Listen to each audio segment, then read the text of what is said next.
Hello, this is movie review number 1141. This is The Wild Robot. The Wild Robot is a 2024 movie that is directed by Chris Sanders. This is from Universal Pictures and DreamWorks Animation SKG, and I saw this movie on October 6, 2024, Archway Cinema in Eastgate, Ohio. So this is based on the book of the same name, and I really enjoyed this movie. I heard really good reviews about this movie, and I also like how the movie, even though I've never read the book, I heard that they made sure that they followed the book to the movie carefully, which I will discuss in a little bit. So, shipwrecked on a deserted island, a robot named Ross must learn to adapt to his new surroundings. Building relationships with the native animals, Ross soon develops a parental bond with an orphaned gosling. So, Ross in the movie is voiced by Lupita Nyong'o, Lupita Nyong'. She voices Ross. She is a robot from a tech company, Universal Dynamics, that was washed onto a deserted island and must learn to adapt to the new environment. And the animals have no idea what this robot is and what it is doing at this island. Now, here's the thing that I like to mention. In the beginning, there was no talking with the animals. Like Ross talking to the animals and the animals talking to Ross. That doesn't happen at first. But here's what Ross does that's also featured, I believe, in the book, but also in the movie trailer. She actually processes the language that the animals speak. So this way she can talk to the animals and vice versa. And this is where we get to hear the other voice actors voicing their roles. Like Pedro Pascal portrays Fink. He is a red fox who is mischievous, but is also the first animal that Ross helps and befriends. Kit Connell voices Brightbill. He is a Canada goose who was raised by Ross as her own son. So I guess when the gosling first hatches and lays eyes on the bird, that bird is considered his mama or her mama.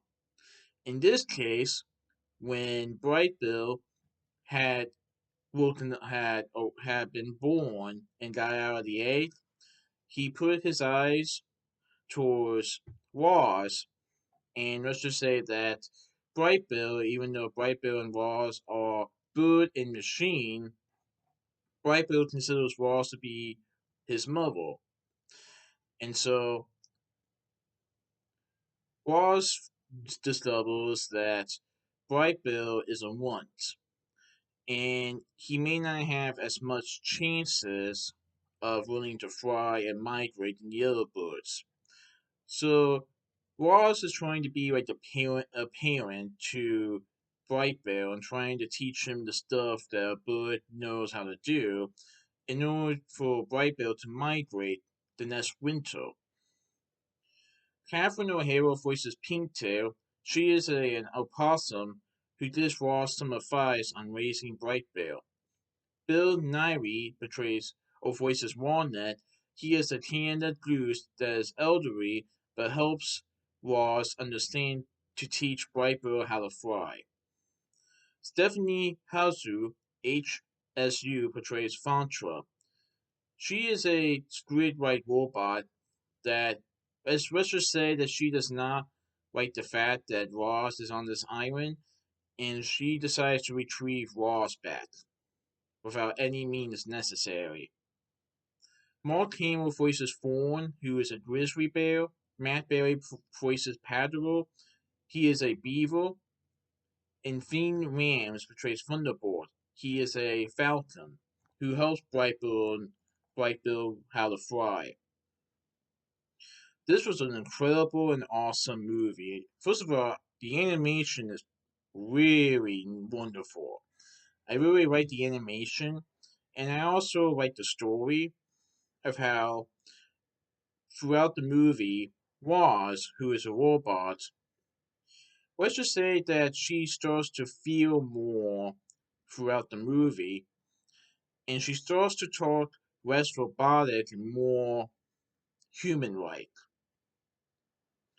And she found that her home is not some place that she was born at, but her home is somewhere that she is loved, respected, has a lot of friends around, and she eventually realizes that her home may be this island that got got landed to.